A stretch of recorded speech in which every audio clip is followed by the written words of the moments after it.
നമ്മൾ ഇബ്രാഹിം ലേഖനം പഠിച്ചപ്പോൾ തന്നെ നമ്മൾ ആദ്യമേ തൊട്ട് പറഞ്ഞിരുന്നു, പുതിയ നിയമത്തിൽ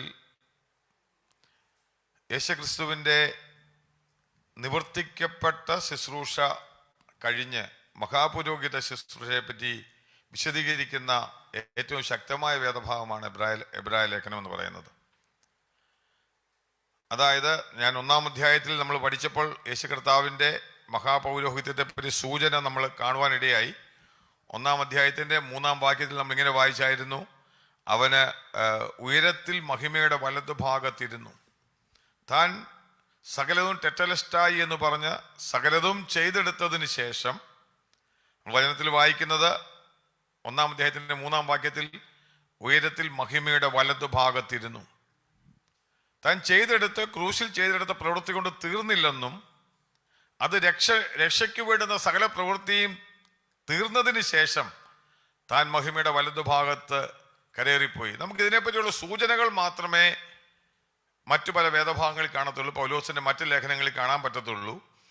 മഹാപുരോഹിതൻ എന്നുള്ള നിലയിലുള്ള യേശുകർത്താവിന്റെ ശുശ്രൂഷയെ വിശദമാക്കുന്ന പുസ്തകമാണ് എബ്രായ ലേഖനം. മറ്റ് ഭാഗത്ത് വായിക്കുന്നുണ്ട്, നമുക്ക് വേണ്ടി പക്ഷപാതം ചെയ്യുന്നു, റോമാലേഖനത്തിൽ വായിക്കുന്നുണ്ട്. അതുപോലെ തന്നെ ഏക മധ്യസ്ഥൻ നമുക്ക് വേണ്ടി ക്രിസ്തുവേ ഉള്ളൂ എന്ന് നമ്മൾ വായിക്കുന്നുണ്ട്. അങ്ങനെയൊക്കെ പറയുന്നെങ്കിലും മഹാപുരോഹിതൻ എന്നുള്ള വാക്ക് അതിനെ ചേർത്തുകൊണ്ട് ഈ എബ്രായ ലേഖനത്തിൽ മുഴുവനും ആ ഒരു ഭാഗമാണ് വിശദീകരിക്കുന്നത്. നമ്മൾ 2-ാം അധ്യായത്തിൽ 1-ാം അധ്യായത്തിൽ മഹിമയുടെ വലതുഭാഗത്തിരിക്കുന്നു എന്ന് പറഞ്ഞുകൊണ്ട് അവരുടെ മുമ്പിൽ ഒരു ചെറിയ സൂചന ഒന്നാമത് കൊടുത്തതിന് ശേഷം 2-ാം അധ്യായത്തിലേക്ക് വരുമ്പോൾ ആ വലതുഭാഗത്തിരിക്കുന്നവൻ ചെയ്യുന്ന ശുശ്രൂഷ എന്താണെന്ന് നമ്മൾ കാണുവാനിടയായി. 2-ാം അധ്യായത്തിൻ്റെ 18-ാം വാക്യത്തിൽ നമ്മൾ വായിച്ചു.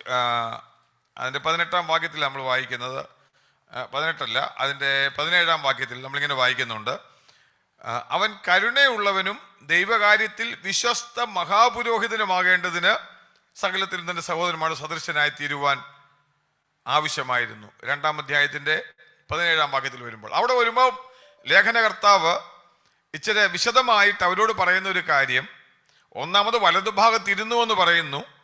2-ാം അധ്യായത്തിലേക്ക് വരുമ്പോൾ അത് 1-ാം അധ്യായത്തിൽ വലതുഭാഗത്തിരിക്കുന്നത് നമ്മൾ കണ്ടു. എങ്ങനെയാണെന്ന് അറിയാം. അവൻ ദൂതന്മാരെക്കാൾ ശ്രേഷ്ഠനായ പുത്രൻ തമ്പുരാനായി, താൻ ആദ്യജാതനായവൻ ഏകജാതനായി മാറി പിതാവിന്റെ വലതുഭാഗത്തിരുന്നു. ഞാനത് 1-ാമത്തെ അധ്യായം വിവരിച്ചപ്പോൾ ഞാനത് പറഞ്ഞതാണ്, എങ്ങനെയാണ് ആദ്യജാതനായവൻ ഏകജാതനായത്. അങ്ങനെ പിതാവിന്റെ വലതുഭാഗത്ത് ഏകജാതനായ പുത്രൻ തമ്പുരാനായി ദൈവമായി താൻ ഇരിക്കുന്ന 1-ാം അധ്യായത്തിൽ വലതുഭാഗത്തിരിക്കുന്നത് കണ്ടു. 2-ാം അധ്യായത്തിൽ വരുമ്പോൾ മനുഷ്യനായി, നമ്മളോട് സദൃശനായി, ജഡത്തിൽ വന്നവനായി നമ്മൾ വായിക്കുകയാണ്, അവൻ മഹാപുരോഹിതനായിട്ട് നമുക്ക് വേണ്ടി ആയിരിക്കുന്ന 2-ാം അധ്യായത്തിൽ കാണുകയാണ്. പിന്നീട് നമ്മൾ 4-ാം അധ്യായത്തിലേക്ക് വരുമ്പോൾ കഴിഞ്ഞ ക്ലാസ്സിൽ നമ്മൾ കണ്ടതാണ്, ആ വരുന്ന മഹാപുരോഹിതൻ അവിടെ ചെയ്യുന്ന ശുശ്രൂഷ എന്താണ്, നമുക്ക് ആ മഹാപുരോഹിതൻ്റെ അടുത്ത് എങ്ങനെ കടന്നു ചെല്ലാമെന്നുള്ള കാര്യം നമ്മൾ കഴിഞ്ഞ ക്ലാസ്സിൽ പഠിച്ചു. 4-ാം അധ്യായത്തിൻ്റെ 14 മുതൽ 16 വരെയുള്ള വാക്യങ്ങളിൽ നമ്മൾ ആ വേദഭാഗം കണ്ടായിരുന്നു. ആ വാക്യം ഇങ്ങനെ വായിക്കുന്നത്, ആകയാൽ ദൈവപുത്രനായ യേശു ആകാശങ്ങളിൽ കൂടി കടന്നുപോയൊരു ശ്രേഷ്ഠ മഹാപുരോഹിതനായി നമുക്ക് ഉള്ളതുകൊണ്ട് നാം നമ്മുടെ സ്വീകാര്യം മുറുകെ പിടിച്ചുകൊള്ളുക എന്ന് പറഞ്ഞ് 4-ാം അധ്യായത്തിലേക്ക് വരുമ്പോൾ സ്വസ്ഥതയെ പറ്റി പറഞ്ഞിട്ട് ദൈവമക്കളായ വിശ്വാസികൾക്ക് ആ സ്വസ്ഥതയിൽ പ്രവേശിക്കണമെങ്കിൽ ഈ മഹാപുരോഹിതൻ നമുക്ക് വേണ്ടി ഉണ്ടെന്നും, നമ്മൾ വായിച്ചത് 15-ാം വാക്യത്തിൽ വായിക്കുമ്പോൾ നമ്മുടെ ബലഹീനതകളിൽ സഹതാപം കാണിപ്പാൻ കഴിയാത്തവനല്ല, സകലത്തിലും നമുക്ക് തുല്യമായി പരീക്ഷിക്കപ്പെട്ടവനാണ്, അതുകൊണ്ട് ധൈര്യത്തോടെ കൃപാസനത്തിനടുത്ത് ചെല്ലുക എന്ന് പറഞ്ഞുകൊണ്ട് ആ മഹാപുരോഹിതൻ അവിടെ ചെയ്യുന്ന ശുശ്രൂഷയെ പറ്റി വിശദീകരിക്കുകയാണ്. ഇത്രയും പറയുമ്പം നമുക്കറിയാം, ഈ എബ്രായ ലേഖനം എഴുതിയത് എബ്രായ വിശ്വാസികൾക്ക് വേണ്ടിയാണ്. ഞാനത് ആദ്യ ക്ലാസ്സിൽ പറഞ്ഞിരുന്നു. എബ്രായ വിശ്വാസികൾ പ്രതിസന്ധിയും പ്രയാസവും കഷ്ടതകളും വന്നപ്പോൾ, തീച്ചൂളയുടെ അനുഭവത്തിൽ വന്നപ്പോൾ, ക്രിസ്തുവിനെ വിട്ടു പോകുന്ന ഒരവസ്ഥയിൽ വന്നപ്പോൾ അവരെ എൻകറേജ് ചെയ്യുന്നതിന് വേണ്ടി ലേഖനകർത്താവ് എഴുതുന്ന പുസ്തകം അവിടെ പറയുകയാണ്, നമ്മൾ കഴിഞ്ഞ ക്ലാസ്സിൽ പഠിച്ചതുപോലെ നമുക്കൊരു സ്വസ്ഥത ശേഷിച്ചിട്ടുണ്ട്.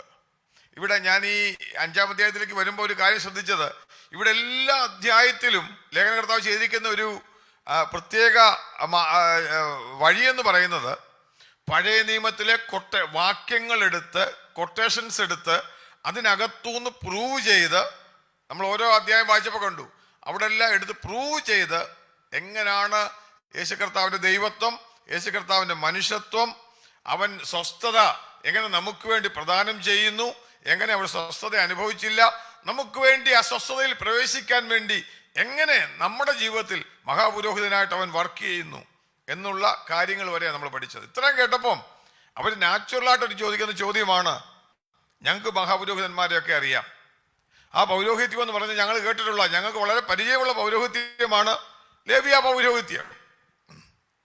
ഞങ്ങളുടെ പിതാക്കന്മാർക്ക് വേണ്ടിയൊക്കെ കൊടുത്തിട്ടുള്ള പൗരോഹിത്യം ഞങ്ങൾക്കറിയാം. അഹരോന്യ പൗരോഹിത്യത്തെ പറ്റി ഞങ്ങൾക്കറിയാം. ഇവൻ എന്താണ് പ്രത്യേകതയുള്ളത്? ഇപ്പം പൗലോസ് പറയുകയാണ്, ലേഖനകർത്താവ് പറയുകയാണ്, ഇവൻ ശ്രേഷ്ഠ മഹാപുരോഹിതനായിട്ടിരിക്കുന്നു. ഓക്കെ, ഇവൻ ആരാണ്? ഇവൻ എന്താ പ്രത്യേകതയുള്ളത്?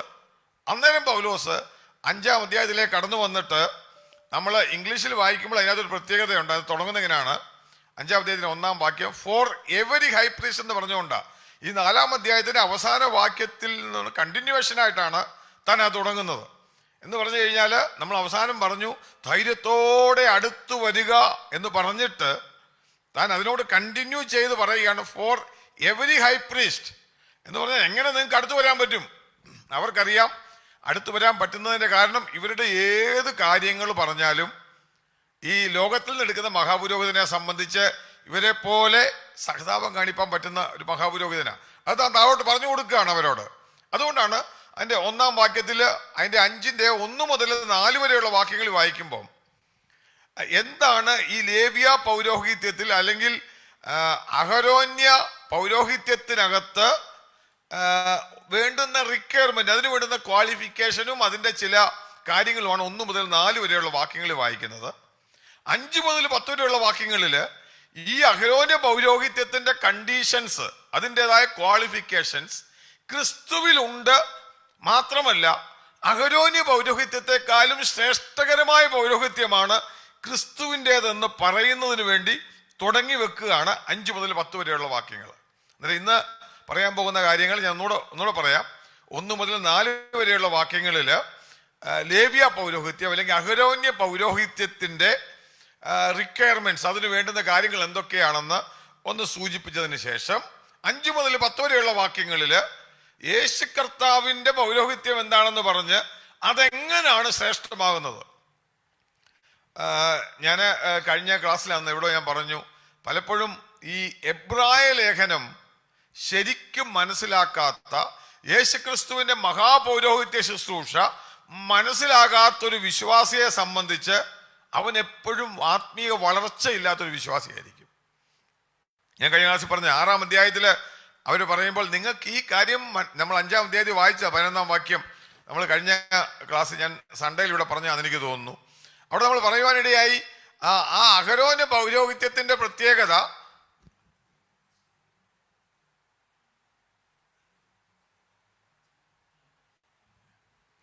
അഹരോന്യ പൗരോഹിത്യത്തിൽ നമ്മൾ അവരോട് പറയുമ്പോൾ അത് മനസ്സിലാക്കിയില്ലെങ്കിൽ നമുക്കറിയാം ഈ ജനങ്ങൾക്ക് വരുന്ന പ്രശ്നം എന്തെന്ന് ചോദിച്ചു കഴിഞ്ഞാൽ നമ്മൾ പലപ്പോഴും നമ്മുടെ ക്രിസ്തീയ ജീവിതത്തിൽ നമുക്ക് ദൈവത്തിന്റെ സന്നിധിയിലേക്ക് കടന്നു ചെല്ലുവാൻ നമുക്കൊരു പുരോഹിതൻ ഉണ്ടെന്നുള്ളൊരു ചിന്ത നമ്മുടെ മനസ്സിലില്ലെങ്കിൽ നമ്മൾ പലപ്പോഴും പരാജയപ്പെട്ടു പോകുന്നവരാ. എല്ലാം കർത്താവ് ചെയ്തു എന്നുള്ളൊരു ചിന്ത നമ്മുടെ മനസ്സിലുണ്ടെങ്കിലും അനുദിന ക്രിസ്തീയ ജീവിതത്തിൽ പരാജയങ്ങൾ വരുമ്പോൾ നമുക്ക് തുല്യം പരീക്ഷിക്കപ്പെട്ട ഒരു പുരോഹിതൻ നമുക്ക് വേണ്ടി ഉണ്ട്. അതുകൊണ്ട് ആ പുരോഹിതന്റെ അടുത്തേക്ക് നമുക്ക് കടന്നു ചെന്നാൽ ധൈര്യത്തോടെ കടന്നു ചെല്ലാം എന്നുള്ളൊരു ഉറപ്പ് നമുക്ക് നൽകുന്ന പുസ്തകമാണ് ഈ എബ്രായ ലേഖനം എന്ന് പറയുന്നത്. അതിനകത്ത് പലപ്പോഴും ഈ കട്ടിയായിട്ട് നമുക്ക് തോന്നുന്ന വേദഭാഗം പൗലോസിലൂടെ ഞാനത് പറഞ്ഞ കാര്യമാണ് പറഞ്ഞുകൊണ്ടിരുന്നത്. അതിന്റെ 11-ാം വാക്യത്തിൽ പറയുമ്പോൾ കേൾക്കാൻ മാന്യമുള്ളവരായതുകൊണ്ട് അവരോട് പറയുക, നിങ്ങൾക്കിത് മനസ്സിലാക്കാൻ ബുദ്ധിമുട്ടാണ്. നിങ്ങൾക്ക് കട്ടിയായിട്ടുള്ള ആഹാരം പറ്റത്തില്ല, നിങ്ങൾക്ക് പാല് മാത്രമേ പറ്റത്തുള്ളൂ. നിങ്ങൾ ആത്മീയമായിട്ട് വളരണമെങ്കിൽ ഈ പറഞ്ഞ, നമ്മൾ ഈ മലയാളം ബൈബിളിൽ അത് 11-ാം വാക്യത്തിൽ ഇതിനെക്കുറിച്ചെന്നാണ് പറഞ്ഞിരിക്കുന്നത്. ഇംഗ്ലീഷിൽ അവനെക്കുറിച്ചെന്നാണ് പറഞ്ഞിരിക്കുന്നത്.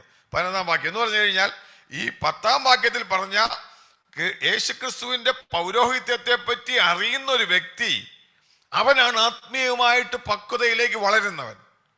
എൻ്റെ അച്ഛാ, ഞാൻ യേശുവിൽ വിശ്വസിച്ചു, രക്ഷിക്കപ്പെട്ട് ദൈവമകനായി. പിന്നെ എന്നെ സംബന്ധിച്ച് എന്തോ ഞാൻ കർത്താവിൻ്റെ പ്രാർത്ഥനയ്ക്ക് വരുന്നുണ്ട്, ദൈവസന്നിധിയിൽ വരുന്നുണ്ട്, എല്ലാ ശുശ്രൂഷകളിലൊക്കെ പങ്കെടുക്കുന്നുണ്ട്, ഇനി അങ്ങ് സ്വർഗത്തിൽ അങ്ങ് പോയാൽ മതി എന്നുള്ള ചിന്തിക്കുന്ന ഒരു വിശ്വാസിയെ സംബന്ധിച്ചല്ല, മറിച്ച് അവൻ്റെ അനുദിന ക്രിസ്തീയ ജീവിതത്തിൽ അവന് വേണ്ടി ചെയ്തെടുത്ത പ്രവൃത്തിക്കപ്പുറമായി തനിക്ക് വേണ്ടി പിതാവിൻ്റെ വലതുഭാഗത്തിരുന്ന് നമ്മളെപ്പോലെ ജഡത്തിൽ വന്ന് സഹതാപം കാണിപ്പാൻ കഴിയുന്ന, ഏത് സമയത്തും നമുക്ക് അടുത്ത് ചെല്ലുവാൻ ആ ഒരു പുരോഹിതനുണ്ടെന്നും അവൻ്റെ അടുത്തു നിന്ന് നമുക്ക് ജയാളികളായി ധൈര്യത്തോടെ നമ്മൾ കൃപ പ്രാപിച്ച്, നമ്മൾ അതിൻ്റെ 16-ാം വാക്യത്തിൽ വായിച്ചത്, അതുകൊണ്ട് കരുണ ലഭിപ്പാനും തൽസമയത്ത് സഹായത്തിനുള്ള കൃപ പ്രാപിപ്പാനും 4:16. ആ കൃപ പ്രാപിക്കണമെങ്കിൽ യേശു കർത്താവിൻ്റെ ഈ മഹാപൗരോഹിത്യ ശുശ്രൂഷയെപ്പറ്റി നല്ലൊരു ബോധ്യം വേണം. അല്ലാത്തവൻ പലപ്പോഴും പരാജിതനായി പോകും. നമുക്കറിയാം, ഈ സാധാരണ പെന്തക്കോസ്തുകാരോട് ചോദിച്ചു കഴിഞ്ഞാൽ പൗരോഹിത്യം നമുക്കുണ്ടെന്ന് വെച്ചാൽ നമ്മളിൽ അഞ്ചെങ്കിലും പൗരോഹിത്യം ഇല്ല, നമ്മൾ അങ്ങനെ പറഞ്ഞു പോകുന്നവരാ. എന്തോ ഞങ്ങൾ പൗരോഹിത്യ ബന്ധനമെല്ലാം കെട്ട് അഴിച്ച് പ്രാർത്ഥിച്ചിറങ്ങി വന്നവരാന്ന് പറയും. എന്നാൽ നമ്മൾ അറിയാത്തൊരു കാര്യം, നാം രാജകീയ പുരോഹിത വർഗത്തിൽ പൗരോഹിത്യമുള്ളവരാണെന്നുള്ള ആ ഒരു വലിയ പരിജ്ഞാനവും അറിവും നമുക്ക് വേണമെന്നുള്ളതാണ് ദൈവത്തിൻ്റെ ആത്മാവ് ഈ എബ്രായ ലേഖനത്തിൽ കൂടെ വിശദീകരിക്കുന്നത്. ഇതിൻ്റെ അടുക്കാൽ ഞാൻ പറയാം, ഇത് കേൾക്കുമ്പോൾ വൈഷമ്യമുള്ളവരും അല്ലെങ്കിൽ കേൾപ്പാൻ മാന്യമുള്ളവരുമാണെങ്കിൽ, ഞാൻ കഴിഞ്ഞ ദിവസം പറഞ്ഞതുപോലെ നമ്മൾ നമ്മളെ തന്നെ ഒന്ന് ശോധന ചെയ്യണം. നമ്മുടെ ക്രിസ്തീയ ജീവിതത്തിൽ ആത്മീയമായി പക്വതയിലേക്ക് നമുക്ക് വളരാൻ സാധിക്കുന്നില്ല എന്നുള്ളതാണ് അതിൻ്റെ ലക്ഷണമെന്ന് പറയുന്നത്. ഇവിടെ ഈ പറയുന്ന വേദഭാഗങ്ങളിൽ നമ്മൾ വായിച്ച ഇവിടെ അതിൻ്റെ 1 മുതൽ 4 വരെയുള്ള വാക്യങ്ങൾ വായിക്കുമ്പോൾ, ഒന്നാമത് ഈ പുരോഹിതൻ, അഹരോന്യ പൗരോഹിത്യം ലഭിക്കുന്ന പുരോഹിതന്റെ പ്രത്യേകത അവിടെ പറയുകയാണ്. അതിൻ്റെ 1-ാമത്തെ വാക്യം നമുക്കൊന്ന് വായിക്കാം. അതിൻ്റെ 5-ാം അധ്യായത്തിൻ്റെ 1-ാമത്തെ വാക്യം ഒന്ന് വായിക്കാം. മനുഷ്യരുടെ ഇടയിൽ നിന്ന് എടുക്കുന്ന ഏത് മഹാപുരോഹിതനും പാവങ്ങൾക്കായി വഴിപാട് യാഗവും അർപ്പിക്കുവാൻ ദൈവകാര്യത്തിൽ മനുഷ്യർക്ക് വേണ്ടി നിയമിക്കപ്പെടുന്നു. ശ്രദ്ധിക്കുക, ഇവിടെ പറയുന്നത് മനുഷ്യരുടെ ഇടയിൽ നിന്ന് എടുക്കുന്ന ഏത് മഹാപുരോഹിതനും എന്ത് ചെയ്യണം? ഒന്ന്, അവന് ചെയ്യേണ്ട ശുശ്രൂഷ എന്താണ്, അവനെപ്പറ്റി പറയുന്ന കാര്യം, അവനെ ഒരാൾ നിയമിച്ചതാണെന്നാ പറയുന്നത്. അപ്പോൾ വായിക്കുമ്പോൾ നമുക്ക് എന്താ വായിക്കുമ്പോൾ മനസ്സിലാകുന്നത്, ഹു അപ്പോയിന്റഡ് ദാറ്റ് പ്രീസ്റ്റ്, ആ ഹൈ പ്രീസ്റ്റിനെ ആരാണ് അപ്പോയിന്റ് ചെയ്തത്? നമ്മളിവിടെ വായിച്ചു, ഹി വാസ്, ദൈവകാര്യത്തിൽ മനുഷ്യർക്ക് വേണ്ടി നിയമിക്കപ്പെടുന്നു. സോ ആരോ നിയമിക്കുന്നുണ്ടെന്ന് അവിടെ എഴുതിയിരിക്കുന്നത്. അതിന്റെ 4-ാം വാക്യത്തിൽ വായിക്കുമ്പോൾ, അതിന്റെ 4-ാം വാക്യം കൂടെ ഒന്ന് വായിക്കാം. 4-ാം വാക്യത്തിൽ കാണാൻ സാധിക്കും ആരാണ് നിയമിക്കുന്നത്. എന്നാൽ അഹരോനെ പോലെ ദൈവം വിളിക്കുന്നവനല്ലാതെ ആരും ആ സ്ഥാനം സ്വതവേ എടുക്കുന്നില്ല. ശ്രദ്ധിക്കുക, അന്നേരം ആരാണ് അപ്പോയിന്റ് ചെയ്യുന്നത്, ആരാണ് വിളിക്കുന്നത്? ദൈവമാണ് എന്ത് ചെയ്യുന്നത്? അപ്പോയിന്റ് ചെയ്യുന്നത്. സ്വതവേ ആ സ്ഥാനം എടുക്കുകയല്ല. എന്നാൽ ഇവരോട് പറയുകയാണ്, ഈ അഹരോന്യ പൗരോഹിത്യത്തിന്റെ നിയമിക്കുന്ന വിധമെന്ന് പറയുന്നത് ദൈവം അവരെ അപ്പോയിന്റ് ചെയ്യുകയാണ്, ദൈവമാണ് അവരെ വിളിക്കുന്നത്. നമുക്ക് 2 വേദഭാഗങ്ങൾ പെടുന്നു. പുറപ്പാട് പുസ്തകത്തിലെ, നിങ്ങൾക്ക് ആ വാക്യം എടുത്ത് വെച്ചാൽ പുറപ്പാട് പുസ്തകം, എക്സഡസ് ചാപ്റ്റർ 28, പുറപ്പാട് പുസ്തകം 28-ാം അധ്യായത്തിന്റെ 1-ാമത്തെ വാക്യത്തിൽ വായിക്കുമ്പോൾ ഇതേ പറയുന്ന കാര്യം അവിടെ പുരോഹിതനെ നിയമിക്കുന്ന ഭാഗത്ത് വിശദീകരിക്കുന്ന നമുക്ക് കാണാൻ സാധിക്കും. പുറപ്പാട് പുസ്തകം 28-ന്റെ 1 ഒന്ന് വായിക്കാർക്കെങ്കിലും. 28 വേഴ്സ് 1. നിന്റെ സഹോദരനായ അഹരോനെയും അവന്റെ പുത്രന്മാരെയും എനിക്ക് പുരോഹിത ശുശ്രൂഷ ചെയ്യേണ്ടതിന് ഇസ്രായേൽ മക്കളുടെ ഇടയിൽ നിന്ന് നിന്റെ അടുക്കൽ വരുത്തുക. അഹരോനെയും, ഇത് ആര് പറയുന്നതാ?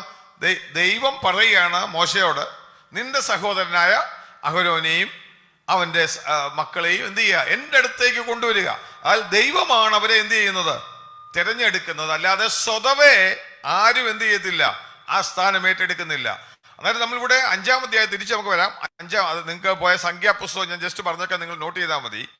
നമ്പേഴ്സ് ചാപ്റ്റർ 3 വേഴ്സ് 10, സംഖ്യാപുസ്തകം 3:10 ഇത് തന്നെ എടുത്തു പറയുന്നുണ്ട്, ദൈവത്താൽ നിയമിക്കപ്പെട്ട അഹരോൻ എന്നുള്ളത്. ഞാൻ ആ വിഷയം നമുക്ക് ഇവിടെ തന്നെ വ്യക്തമായിട്ട് എഴുതിയിട്ടുള്ളതുകൊണ്ട് നിങ്ങൾക്ക് റെഫറൻസിന് പറഞ്ഞതാണ്, പഴയ നിയമത്തിൽ ഉണ്ടെന്നുള്ളത് കൊണ്ട്. ഇവിടെ പറയുകയാണ് ദൈവത്താൽ നിയമിക്കപ്പെട്ട പുരോഹിതൻ. നമ്മളത് കണ്ടു. ഇനി ഇവൻ നിയമിക്കപ്പെടുന്നത് എന്തിനു വേണ്ടിയാ?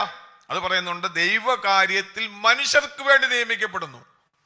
ഈ മഹാപുരോഹിതന്റെ പ്രത്യേകത എന്ന് പറയുന്നത് നിയമിച്ചത് ദൈവമാണ്. ആർക്ക് വേണ്ടി നിയമിച്ചു? ഒന്നാം വാക്യത്തിൽ വായിക്കുക, മനുഷ്യർക്ക് വേണ്ടി നിയമിച്ചു. എന്ത് ചെയ്യുന്നതിന് വേണ്ടി നിയമിച്ചു? അതെല്ലാം നിങ്ങൾ ഈ വാക്യത്തിൽ കാണാം. എന്ത് ചെയ്യണം? പാപങ്ങൾക്കായിട്ട് വഴിപാടും യാഗവും അർപ്പിക്കാൻ നിയമിച്ചു. അതായത് ഈ ഒറ്റ വാക്യത്തിൽ തന്നെ ഈ ലേവ്യ പുരോഹിതന്റെ അല്ലെങ്കിൽ അഹരോന്യ പൗരോഹിത്യത്തിന്റെ എല്ലാ ക്വാളിഫിക്കേഷനും പറയുകയാണ്. ഒന്ന്, ദൈവത്താൽ നിയമിക്കപ്പെട്ടു. ആ നിയമം എന്തിനാണ്? മനുഷ്യർക്ക് വേണ്ടിയാണ് നിയമിച്ചത്. എന്ത് ചെയ്യുന്നതിന് വേണ്ടിയാണ്? അവർക്ക് വേണ്ടി വഴിപാടും യാഗവും അർപ്പിക്കുന്നതിന് വേണ്ടിയാണ് നിയമിച്ചത്. ഈ കാര്യം എല്ലാം കൂടെ പറയുക. പക്ഷെ ഒരു കാര്യം കൂടെ ഈ വാക്യത്തിൽ വായിക്കുമ്പോൾ അതിൻ്റെ നമുക്ക് രണ്ടാം വാക്യത്തിലേക്ക് കടന്നു വരുമ്പോൾ അവിടെ അതിൻ്റെ രണ്ടാം വാക്യം കൊണ്ടൊന്ന് വായിച്ചോ. ഇദ്ദേഹം ചെയ്യുന്ന ശുശ്രൂഷ എങ്ങനെയാണെന്ന് ഞാൻ പറഞ്ഞു. അവർക്ക് വേണ്ടി വഴിപാടും യാഗവും അർപ്പിക്കുന്ന വ്യക്തിയാണ്. ഇനി എങ്ങനെയാണെന്ന് പറയുന്നുണ്ട്, വായിച്ചോ രണ്ടാം വാക്യം. താനും ബലഹീനമൂണ്ടവനാകയാൽ അറിവില്ലാത്തവരോടും വഴിതെറ്റിപ്പോകുന്നവരോടും സഹതാപം കാണിപ്പാൻ കഴിയുന്നവനും. മതി. അതാ ഇവിടെ രണ്ടു കൂട്ടരെ പറ്റി പറയുക. ഇവരെ നിയമിച്ചതിന്റെ പ്രത്യേകത വ്യക്തമായിട്ട് പറഞ്ഞു. ഇവൻ രണ്ടു കൂട്ടരെ ഇവിടെ പറയുന്നുണ്ട്. ഒന്നെന്നറിയോ? ഒന്ന് പറയുന്നത് അറിവില്ലാത്തവര്. നിങ്ങൾ ശ്രദ്ധിച്ച് വായിച്ചാൽ അറിയാം. ഇംഗ്ലീഷ് വായിക്കുമ്പോൾ ഇഗ്നറന്റ് എന്നാ പറയുന്നത്, അറിവില്ലാത്തവര്. പിന്നെ വേറൊരു കൂട്ടരെ പറ്റി പറയുന്നത്, രണ്ടാമത്തെ കൂട്ടരാരാ? വഴിതെറ്റിപ്പോകുന്നവര് എന്ന് പറഞ്ഞു കഴിഞ്ഞാൽ മിസ്ഗൈഡഡ്. ഞാൻ ഇത് രണ്ട് പറയേ, അറിവില്ലാത്തവരോടും വഴിതെറ്റിപ്പോകുന്നവരോടും സഹതാപം കാണിപ്പാൻ കഴിയുന്നവനായിരിക്കണം. അവന്റെ രണ്ടാമത്തെ യോഗ്യത എന്ന് പറയുന്നത് ഇവൻ എന്ത് ചെയ്യണം? സഹതാപം കാണിപ്പാൻ കഴിയുന്നവനായിരിക്കണം. അതായത് ഒരു കാര്യം ശ്രദ്ധിക്കണം, ഇവിടെ രണ്ടു കൂട്ടർക്ക് വേണ്ടി താൻ യാഗമർപ്പിക്കുന്നത് എന്ത് ചെയ്യണം? വഴിപാടും യാഗവും എന്ന് പറയുന്നുണ്ട്. വഴിപാടും യാഗവും എന്ന് പറയുന്നത് ഗിഫ്റ്റ്സ് ആൻഡ് സാക്രിഫൈസ്. ഇംഗ്ലീഷ് എഴുതിക്കുന്നത് ഗിഫ്റ്റ്സ് ആൻഡ് സാക്രിഫൈസ്. ദൈവ സന്നിധിയിൽ കൊണ്ടുവരുമ്പോൾ അവർ കൊണ്ടുവരുന്ന കാര്യങ്ങളെല്ലാം ഏറ്റെടുത്ത് ദൈവ നാമത്തിൽ മനുഷ്യരുടെ പക്ഷത്ത് നിന്ന് ദൈവത്തിന് വേണ്ടി സമർപ്പിക്കുവാൻ വേണ്ടി ദൈവത്താൽ തിരഞ്ഞെടുക്കപ്പെട്ട പുരോഹിതൻ എന്നാ പറയുന്നത്. ഈ പുരോഹിതന്റെ ശുശ്രൂഷ ആർക്കു വേണ്ടിയാണ്? അത് ഒന്നാമത് അറിവില്ലാത്തവർ.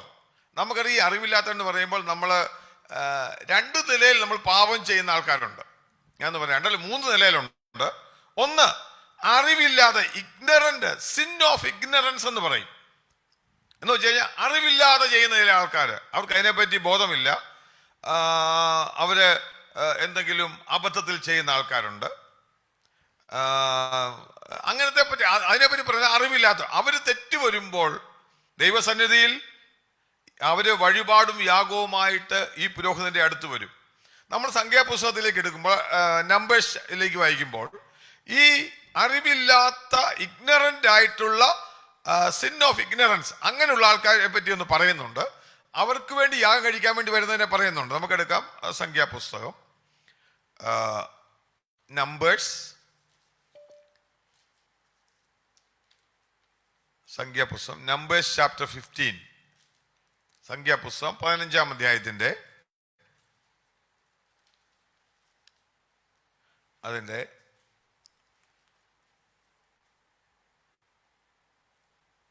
ഇങ്ങനെ നമ്മൾ അതിൻ്റെ 22 മുതലുള്ള വാക്യങ്ങളാണ് നമ്മൾ വായിക്കുന്നത്. 22 മുതൽ 29 വരെയുള്ള വാക്യങ്ങളിൽ നമ്മളൊന്ന് വായിച്ചാൽ അവിടെ കാണാൻ പറ്റുന്നൊരു കാര്യമുണ്ട്. ഈ യാഗം കഴിക്കുന്നതിനെ പറ്റി മോശ ഇസ്രായേൽ മക്കൾക്ക് കൊടുക്കുന്ന കൽപ്പനയാണ്. ആ യാഗം കഴിക്കാൻ കൊടുക്കുമ്പോൾ 22 മുതൽ 29 വരെയുള്ള വാക്യങ്ങൾ വായിക്കുന്നത് ശ്രദ്ധിച്ചാൽ കാണാൻ സാധിക്കും. അതിൻ്റെ 24-ാം വാക്യത്തിൽ ഞാൻ ചില വാക്കുകൾ മാത്രമേ പറയുന്നുള്ളൂ. ഇങ്ങനെ പറയുന്നുണ്ട്, അറിയാതെ കണ്ട അബദ്ധവശാൽ സഭ വല്ലതും ചെയ്തു പോയാൽ. കണ്ടോ എങ്ങനെ? അബദ്ധവശാല്. ഞാൻ നേരത്തെ പറഞ്ഞ പോലെ അറിവില്ലാതെ അബദ്ധത്തിൽ ചെയ്യുന്ന കാര്യങ്ങളാണ്. താഴോട്ട് വായിക്കുമ്പോൾ വീണ്ടും അതേ കാര്യം തന്നെ പറയുന്നുണ്ട്. 27-ാമത്തെ വാക്യം ഒന്ന് വായിച്ചു. 27-ാം വാക്യം, ഒരാൾ അബദ്ധവശാൽ 27. ഒരാൾ അബദ്ധവശാൽ പാപം ചെയ്താൽ അവൻ തനിക്ക് വേണ്ടി പാപയാഗത്തിനായി 1 വയസ്സുള്ള ഒരു കോലാടിനെ അർപ്പിക്കണം. അടുത്ത വാക്യം കൂടെ. അബദ്ധവശാൽ പാപം ചെയ്തവന് പാപപരിഹാരം വരുത്തുവാൻ പുരോഹിത സന്നിധിയിൽ പ്രായശ്ചിത്ത കർമ്മം അനുഷ്ഠിക്കണം. എന്നാൽ അത് അവനോട് ക്ഷമിക്കപ്പെടും. അടുത്ത വാക്യം കൂടെ. ഇസ്രായേൽ മക്കളുടെ ഇടയിൽ അബദ്ധവശാൽ പാപം ചെയ്തവൻ സ്വദേശിയോ വന്നു പാർക്കുന്ന പരദേശിയോ ആണെങ്കിലും പ്രമാണം ഒന്ന് തന്നെ ആയിരിക്കും. ഇവരോട് പറയുന്നത് അബദ്ധവശാൽ ചെയ്യുന്ന വ്യക്തി എന്ത് ചെയ്യണം? പുരോഹിതന്റെ അടുത്ത് വരണം. നമ്മളിവിടെ പറഞ്ഞ പോലെ അവർ അബദ്ധവശാൽ എന്ന് വെച്ചാൽ അറിവില്ലാതെ ചെയ്യുന്ന കാര്യങ്ങളെ പറ്റിയായി പറയുന്നത്. അവനെന്ത് ചെയ്യണം? അവന് വേണ്ടി യാഗം കഴിക്കാൻ വേണ്ടി പുരോഹിതൻ വരണം. പിന്നെ നമ്മൾ ഈ എബ്രായലേഖനത്തിൽ വായിച്ചപ്പോൾ നിങ്ങൾ ഈ ഭാഗം തന്നെ കീപ്പ് ചെയ്യണം. ഞാൻ എബ്രായലേഖനത്തിൽ നിന്ന് പറഞ്ഞിട്ട് അങ്ങോട്ട് വരാം. രണ്ടാമത് വേറൊരു കൂട്ടരുണ്ട്, വഴിതെറ്റിപ്പോകുന്നവര്, തെറ്റി ഉള്ളുന്ന ആടുകളെ പോലെ.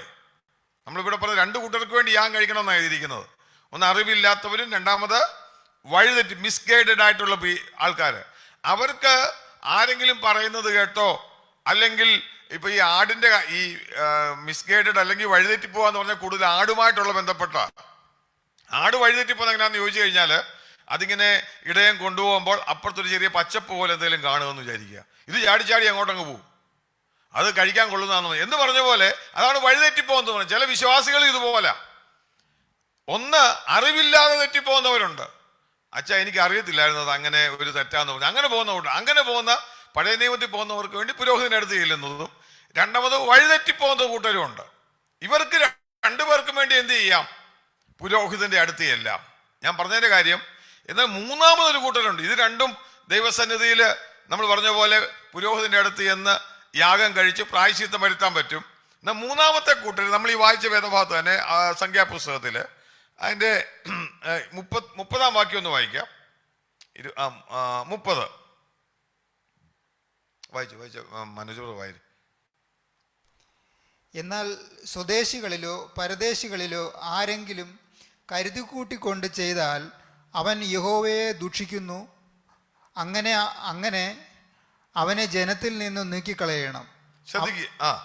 അടുത്ത വാക്യം കൂടെ. അവൻ യഹോവയുടെ വചനം ധിക്കരിച്ച് അവന്റെ കൽപ്പന ലംഘിച്ച് അവനെ നിർമൂലമാക്കി കളയണം.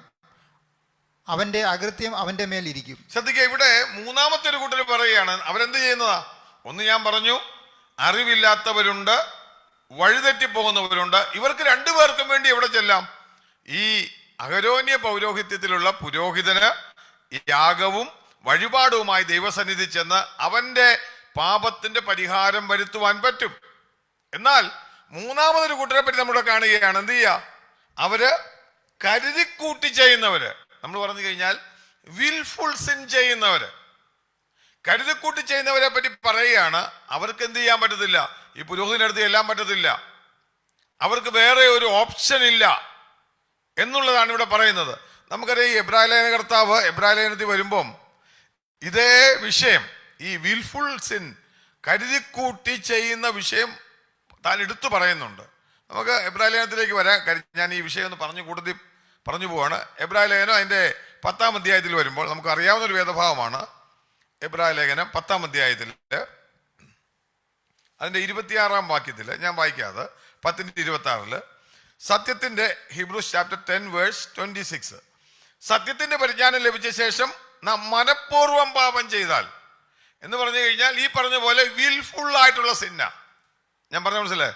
മനഃപൂർവ്വം പാപം ചെയ്താൽ ഇനിയൊരു യാഗവും ശേഷിച്ചിട്ടില്ല. നമ്മൾ പഴയ നിയമത്തിൽ വായിച്ച പുരോഹിതനെ പറ്റി ചെയ്യാവുന്ന 2 യാഗങ്ങൾ അതാണ്. അതുപോലെ ഞാൻ ആ വിഷയം പറഞ്ഞെന്നുള്ളേ ഉള്ളൂ ഇവിടെ വന്നപ്പോൾ എടുത്തത്. എന്ന് പറഞ്ഞാൽ ഇത് മനഃപൂർവ്വ പാപത്തെ പറ്റി പറയുകയാണ് ഇവിടെ ലേഖനകർത്താവ്. എന്നിട്ട് ഇങ്ങനെയുള്ള 2 തരത്തിലുള്ള യാഗമാണ് ഈ പുരോഹിതൻ ചെയ്യാൻ വേണ്ടി ഞാൻ പറഞ്ഞത്. ഈ പുരോഹിതന്റെ യോഗ്യത എന്താണ്? നമ്മൾ പറഞ്ഞു, അവൻ സഹതാപം കാണിപ്പാൻ കഴിയുന്നവനായിരിക്കണം, കമ്പാഷനേറ്റ് ആയിരിക്കണം. കാര്യം ഈ ഒരുവൻ മനഃപൂർവ്വ വഴിതെറ്റിപ്പോയെങ്കിലോ അറിവില്ലാത്തത് കൊണ്ട് ചെയ്താലോ ഈ പുരോഹിതന്റെ അടുത്ത് പുരോഹിതന് മനസ്സിലറിയാം, ഇത് സംഭവിക്കാവുന്നതാണ് കേട്ടോ ഇങ്ങനെ എന്ന് പറയാം. എന്നാൽ വിൽഫുൾ സിൻ എന്ന് പറയുന്നത്, ഞാൻ ആ കാര്യം ഒന്നുകൂടെ പറയാം, നിങ്ങൾക്കൊന്ന് തെറ്റിദ്ധരിക്കാതിരിക്കാൻ വേണ്ടിയാണ്. വിൽഫുൾ സിൻ എന്ന് പറഞ്ഞത് വളരെ വ്യക്തമായി ബോധ്യം വന്നിട്ടും അറിഞ്ഞിട്ടും താൻ ചെയ്യുന്നത് തെറ്റാണെന്ന് ബോധ്യം വന്നിട്ടും മനഃപൂർവം ദൈവത്തെ വീണ്ടും തള്ളിക്കളയുന്ന ഒരു വ്യക്തിയെ പറ്റിയാണ് നമ്മൾ പറയുന്ന മനഃപൂർവ്വ പാപം അല്ലെങ്കിൽ വിൽഫുൾ സിൻ എന്ന് പറയുന്നത്. അതെന്ന് പറഞ്ഞു കഴിഞ്ഞാൽ, ഉദാഹരണം പറഞ്ഞു കഴിഞ്ഞാൽ, ഈ എബ്രായലേഖനത്തിൽ വായിക്കുമ്പോൾ തനിക്ക് വേണ്ടി യേശു ക്രൂശിൽ മരിച്ചെന്നും തൻ്റെ പാപം ക്രൂശിൽ കൂടെ ക്ഷമിക്കപ്പെട്ടെന്നും തനിക്ക് വേറെ ഒരു മാർഗം ഇല്ലെന്നും ആ കർത്താവിൽ വിശ്വസിക്കണമെന്നും അറിയുന്ന ഒരു വ്യക്തി മനഃപൂർവ്വം പാപം ചെയ്യുക എന്ന് പറഞ്ഞു കഴിഞ്ഞാൽ, ഇതെല്ലാം വിട്ടിട്ട് എനിക്ക് യേശുവും വേണ്ട, അവൻ്റെ രക്ഷയും വേണ്ട എന്ന് പറഞ്ഞു പോകുന്ന ആളാണ്. ഞാൻ ആ എബ്രായലേഖനം 10-ാം അധ്യായത്തിൽ വായിക്കുമ്പോൾ അവരെ പറ്റി പറയുന്ന 2-3 വാക്കുകൂടെ ഒന്ന് ശ്രദ്ധിച്ചിട്ട് പോ. അതിൻ്റെ എബ്രായലേഖനം 10:26 വായിച്ചത്, മനഃപൂർവ്വം പാപം ചെയ്താൽ അവരെ പറ്റി പറയുക, പാപങ്ങൾക്ക് വേണ്ടി ഇനി ഒരു യാഗവും ശേഷിച്ചിട്ടില്ല. ഈ വ്യക്തി എങ്ങനെയുള്ള വ്യക്തിയാ? 29-ാം വാക്യത്തിൽ വായിക്കുമ്പോൾ ഈ മനഃപൂർവ്വം പാപം ചെയ്ത വ്യക്തിയെ പറ്റി പറയുന്നത് 29-ാം വാക്യത്തിൽ ഇങ്ങനെയാണ്, അവൻ ദൈവപുത്രൻ ആരാണെന്നറിയാം, ദൈവപുത്രനെ ചവിട്ടിക്കളയുകയും തന്നെ വിശുദ്ധീകരിച്ച നിയമരക്തത്തെ മലിനമെന്ന് നിരൂപിക്കുകയും കൃപയുടെ ആത്മാവിനെ നിന്ദിക്കുകയും ചെയ്തവൻ. അതായത് ഇനി ഒരു രക്ഷയുമില്ലാതെ മാറിപ്പോകുന്നൊരു വ്യക്തി എന്ന് പറയുന്നത് അറിവില്ലാതെ പോകുന്നതോ തെറ്റിദ്ധരിക്കപ്പെട്ടു പോകുന്നതോ വഴിതെറ്റിപ്പോകുന്നതോ അല്ല. ഈ വ്യക്തി വിൽഫുള്ളി തൻ്റെ ഹൃദയത്തിൻ്റെ ആഴത്തിൽ നിന്ന് തന്നെ ഒരു കാര്യം ചെയ്യുകയാണ്. തന്നെ നിയമിച്ച, വീണ്ടെടുത്ത, തന്നെ ശുദ്ധീകരിച്ച ആ രക്തത്തെയും ദൈവപുത്രനെയും തള്ളിക്കളഞ്ഞ് മലിനമെന്ന് നിരൂപിച്ച് ചവിട്ടിക്കളയുക എന്ന് പറഞ്ഞാൽ പരസ്യ കോലമാക്കുക. അങ്ങനെ വരുന്ന ഒരു വ്യക്തിയെ പറ്റി പറയുകയാണ്. അങ്ങനെ ഒരു വ്യക്തിയുടെ വ്യത്യാസം എന്നറിയാമോ? അങ്ങനെ ഒരിക്കലും ഒരു വ്യക്തി മനഃപൂർവ്വമായിട്ട് പോയാൽ പിന്നെ ഒരിക്കലും ഒരു തിരികെ വരാൻ പറ്റത്തില്ല. നമ്മളതാ വായിക്കുന്നത്. അവനെ എന്ത് ചെയ്യത്തില്ല? ഒരിക്കലും മാനസാന്തരത്തിലേക്ക് തിരികെ കൊണ്ടുവരാൻ പറ്റത്തില്ല. കാര്യം അവനെല്ലാം അറിയാമായിട്ടും എല്ലാം മനസ്സിലാക്കിയിട്ടും അവൻ, ഞാൻ ഈ പറയുന്നത് നമ്മുടെ ജീവിതത്തിൽ ചെയ്യുന്ന തെറ്റുകളൊക്കെ ചിലപ്പോൾ മനഃപൂർവ്വമായി പോവാം. ആ മനഃപൂർവ്വമാവല്ല ഇവിടെ പറയുന്നത്. മറിച്ച് തൻ്റെ രക്ഷയെ സംബന്ധിക്കുന്ന വിഷയത്തിൽ ദൈവപുത്രനെ തള്ളിക്കളയുക. ചിലപ്പോൾ നമ്മുടെ ജീവിതത്തിൽ നമ്മൾ ചിലപ്പോൾ ഒരു അവസ്ഥയിൽ നമ്മൾ അറിയാതെ പറഞ്ഞു, അയ്യോ ഞാനത് പറഞ്ഞു പോയല്ലോ, അത് പറയെഴുതാത്തതായിരുന്നു. അത് അങ്ങനത്തെ മനഃപൂർവ്വമുണ്ട്. അതെന്ന് പറയുന്നത് ആക്ട് ഓഫ്, ഇതെന്ന് പറഞ്ഞാൽ വിൽഫുൾ റിജക്ഷൻ എന്ന് പറയുന്ന സിനാണ് ഇവിടെ പറയുന്നത്. അത് ദൈവത്തെ തള്ളിക്കളയുക. ഒരു പാപത്തിൽ നമ്മൾ വീണു പോകുകയോ പാപത്തിൽ ഇടപെടുന്നതോ അല്ല, മറിച്ച് ദൈവപുത്രനെ മനസ്സിലാക്കി, രക്ഷയെ മനസ്സിലാക്കി, ആ രക്തത്തിന്റെ വില മനസ്സിലാക്കി, എല്ലാം അറിയാവുന്ന, പരിജ്ഞാനമില്ലാത്ത വ്യക്തിയല്ല കേട്ടോ.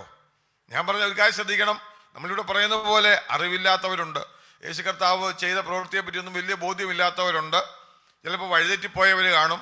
ഏതെങ്കിലും ഒരു പാപത്തിന്റെ പിന്നാലെ പോയി വഴിതെറ്റിപ്പോയി, അവരുടെ കാര്യമല്ല പറയുന്നത്. മറിച്ച് നല്ല വ്യക്തമായി ബോധ്യമുള്ള ഒരു വ്യക്തി മനഃപൂർവ്വമായിട്ട്, എനിക്കതൊന്നും ഈ യേശുവിനെ വേണ്ട, ഒന്നും വേണ്ട, ഞാനെല്ലാം ഇട്ട് പോവാ എന്തും പറഞ്ഞ് അങ്ങനെ പോകുന്ന ഒരു വ്യക്തിക്ക് ഒരിക്കലും തിരികെ വരാൻ പറ്റത്തില്ല. അല്ലെങ്കിൽ ഞാൻ പറയാം, തിരികെ വരാൻ പറ്റുന്ന കേസാണ് ഇവിടെ പറയാം. അങ്ങനെയുള്ളൊരു വിഷയമാണ് ഈ മനഃപൂർവ്വ പാപം എന്ന് പറയുന്നത്. എന്നിട്ട് നമുക്ക് ഈ വിഷയത്തിലേക്ക് മടങ്ങി വരാം. എന്നിട്ട് നമ്മളിവിടെ വായിച്ച് 2-ാം വാക്യത്തിൽ വായിച്ചപ്പോൾ അവന്റെ പ്രത്യേകത എന്താണെന്ന് ചോദിച്ചാൽ, സഹതാപം കാണിപ്പാൻ കഴിയുന്ന വ്യക്തിയായിരിക്കണം. ഈ സഹതാപം കാണിപ്പാൻ എന്ന് പറയുമ്പം നമ്മൾ ചിന്തിക്കും, ഈ പ്രധാനമന്ത്രിമാരൊക്കെ ഇങ്ങനെ വണ്ടിയിലൊക്കെ പോകുമ്പോൾ ആൾക്കാരൊക്കെ റോഡിൽ പണി ചെയ്യുമ്പോൾ അവരോട് സഹതാപം തോന്നിയിട്ട് ഒരു 10 രൂപ ഇട്ട് കൊടുക്കും, സഹതാപം തോന്നി. ആ സഹതാപമല്ല ഈ പറയുന്നത്. അവരെ പോലെയുള്ള നിലയിലായി അവരുടെ പൾസ് മനസ്സിലാക്കി അവരുടെ കൂടത്തിൽ നിൽക്കുന്നവനാണ് സഹതാപമായി പറയുന്നത്. അതുപോലെയുള്ള മനുഷ്യരുടെ ഇടയിൽ നിന്ന് മനുഷ്യനായിരിക്കണം ഈ മഹാപുരോഹിതൻ.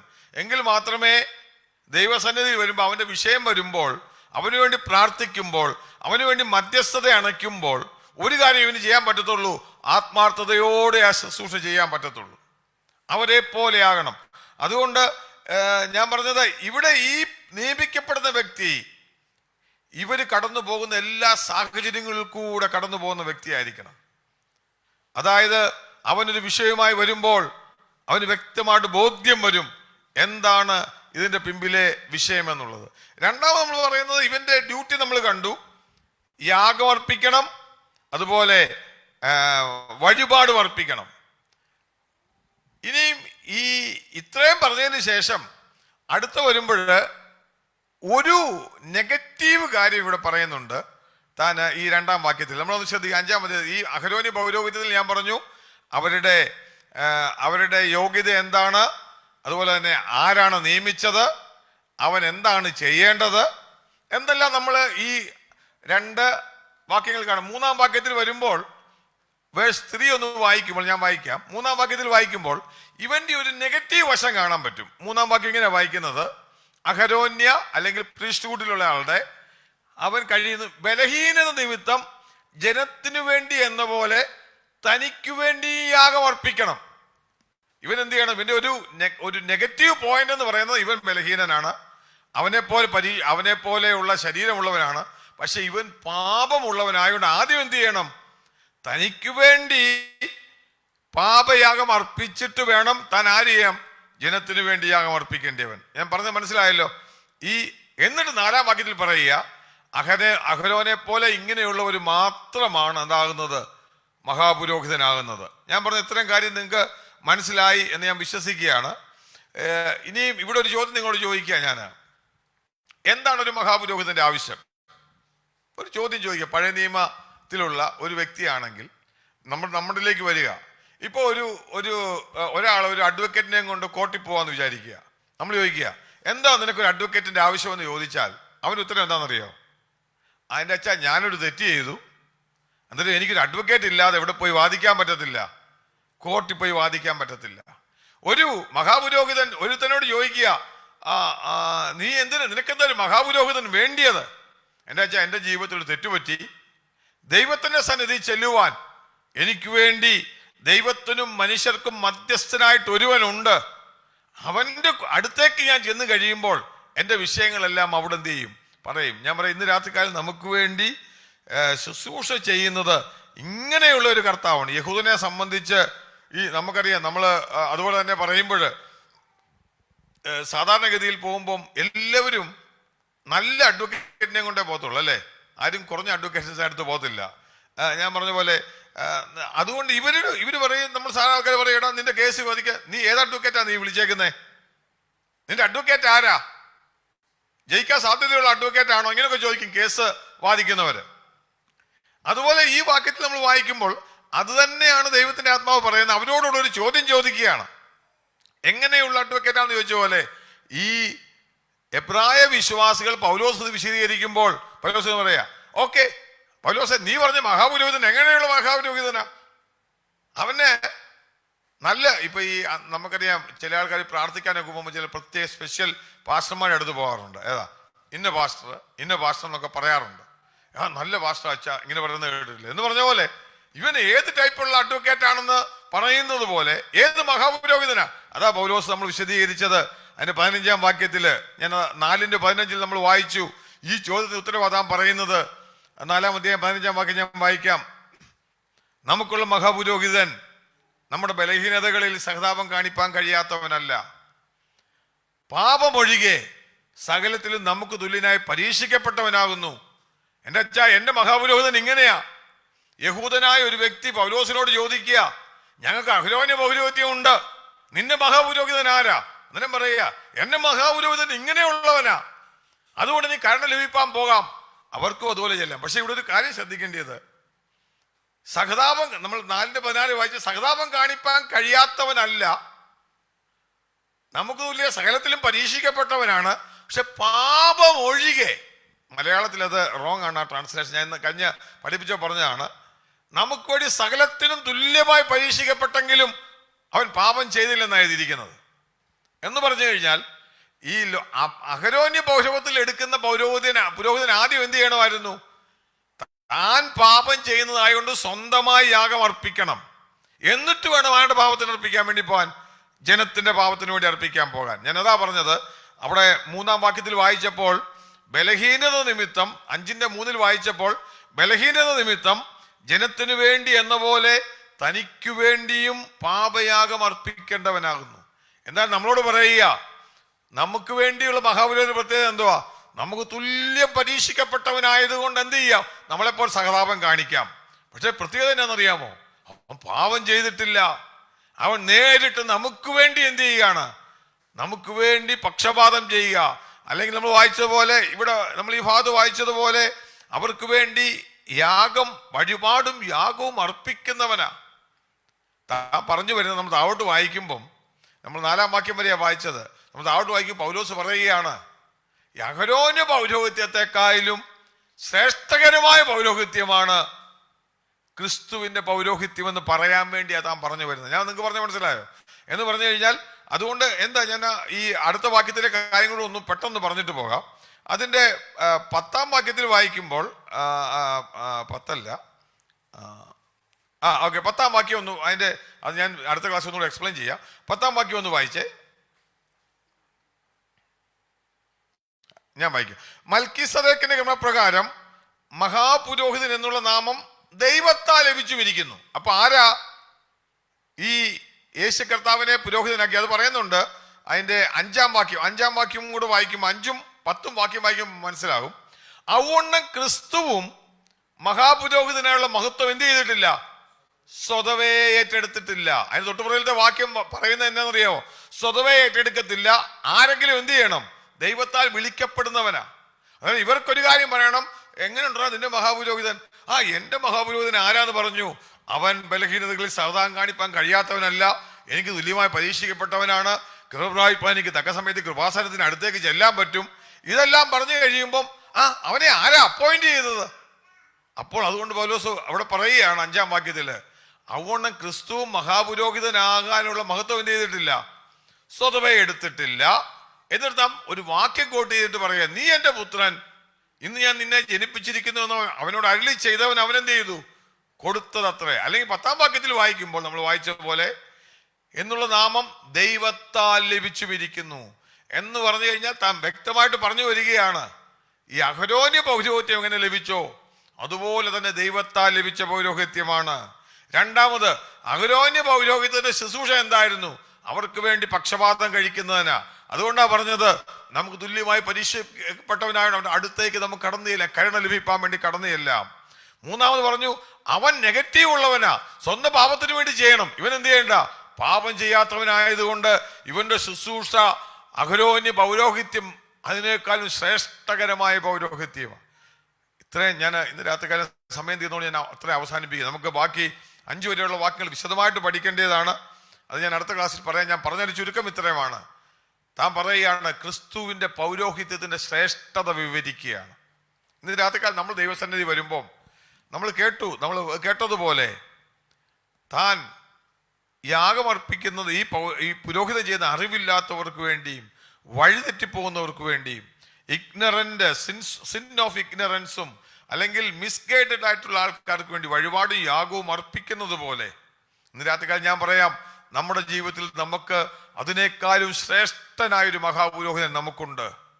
ആ പുരോഹിതന്റെ അടുത്ത് എന്നാലുള്ള ഗുണമെന്ന് പറഞ്ഞു കഴിഞ്ഞാൽ നമ്മൾ വായിച്ചതുപോലെ നമുക്ക് തുല്യമായി പരീക്ഷിക്കുക, നമ്മളോട് സഹതാപം കാണിപ്പാൻ കഴിയുന്നവനാ. ഇന്ന് രാത്രികാലം എന്നെ കേൾക്കുന്ന ആരെങ്കിലും ഉണ്ടെങ്കിൽ ഞാൻ പറയാം, നമ്മൾ കർത്താവിന്റെ സന്നിധിയിലേക്ക് ചെല്ലുമ്പോൾ കർത്താവ് നമ്മളെ ചേർത്ത് പിടിക്കുന്നത്, എൻ്റെ മകനെ എനിക്ക് നിന്നെ അറിയാം, നിന്റെ അവസ്ഥ പോകുന്നത് എനിക്കറിയാം, ഞാൻ സകലത്തിലും പരീക്ഷിക്കപ്പെട്ടവനാ, ലോകം, ജഡം, പിശാച് ഇത് മുഴുവൻ കർത്താവിനെ പരീക്ഷിച്ചപ്പോൾ കർത്താവ് പറയുക, ഈ എല്ലാ പരീക്ഷയിലും ഞാൻ കടന്നു പോയവനാ, നിനക്ക് വേണ്ടി നീ എൻ്റെ അടുത്തേക്ക് കടന്നു പോകാം മകനെ.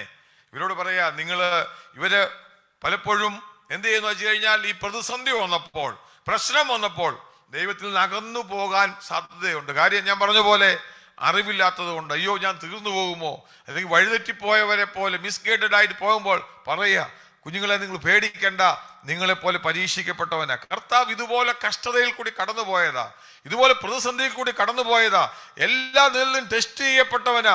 പിശാച് അവനെ ഏതൊക്കെ നിലയിൽ ടെസ്റ്റ് ചെയ്യാമോ അതേ നിലയിലൊക്കെ ടെസ്റ്റ് ചെയ്തതാണ്.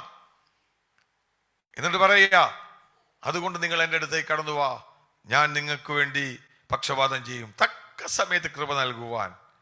അതാ ഞാൻ പറഞ്ഞ വാക്കതാ, സഹായത്തിനുള്ള കൃപ ലഭിപ്പാൻ ധൈര്യത്തോടെ കൃപാസനത്തിന്റെ അടുത്തേക്ക് ചെല്ലുക.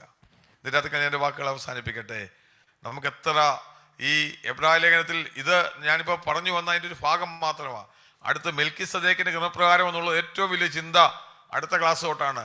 ഇത് മനസ്സിലാകാത്തൊരു വ്യക്തിയെ സംബന്ധിച്ച് അവൻ ആത്മീയ ശിശുവായിരിക്കും. ഇന്ന് രാത്രിക്കാലം ഇത് കേൾക്കുന്ന ഒരു വ്യക്തിയോട് ഞാൻ പറയാം, നമുക്ക് ഇന്ന് രാത്രിക്കാലം ധൈര്യത്തോടെ കടന്നു ചെല്ലാം. കർത്താവ് നിന്നെ തള്ളിക്കളയത്തില്ല. നിന്റെ പരാജയം കണ്ട് നിന്നെ ഓടിക്കുന്നവനല്ല. നീ ചില മിസ്ഗൈഡഡ് ആയിരിക്കാം, ചിലപ്പോൾ ഇഗ്നറന്റ് ആയിരിക്കാം, എല്ലാറ്റിനും പരിഹാരം കർത്താവിന്റെ സന്നിധിയിലുണ്ട്.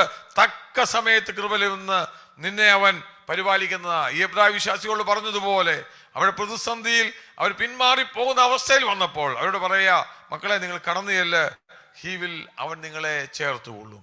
ഇന്ന് രാത്രികാലം ദൈവസന്നിധി നമുക്ക് നമ്മളെ തന്നെ ഏൽപ്പിച്ചു കൊടുക്കാം. അതാണ് പറഞ്ഞ, കർത്താവേ, ആ സന്നിധിയിലേക്ക് ഞാൻ കടന്നു വരികയാണ്. ഈ വചനങ്ങളാൽ ദൈവം നമ്മളെ അനുഗ്രഹിക്കും.